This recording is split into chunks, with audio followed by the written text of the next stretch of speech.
Banks don't use SWIFT anymore. They use ISO20022. You may have heard people say this online, but the truth is a little different. SWIFT is still the global network banks use to communicate payments. More than 11,000 banks across over 200 countries use the SWIFT network every day to send payment instructions around the world. These messages help move trillions of dollars through the global financial system. But something important is changing. Banks didn't replace SWIFT. Instead, they upgraded the language used inside the system. That new language is called ISO20022. Think of it like this. SWIFT is the communication network banks use to send messages.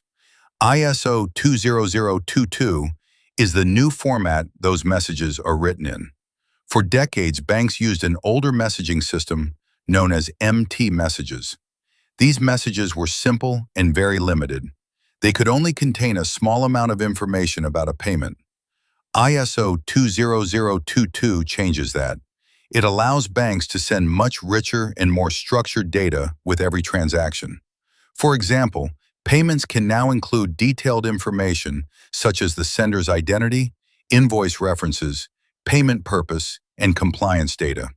This helps banks detect fraud, improve transparency, and automate large parts of the financial system. Right now, the world is going through one of the biggest upgrades to financial infrastructure in decades.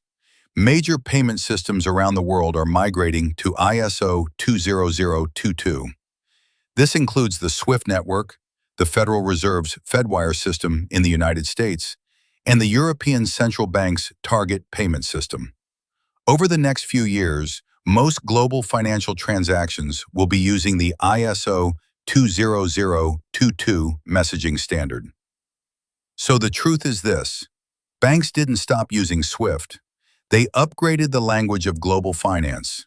And that upgrade is quietly transforming how trillions of dollars move across the world every single day.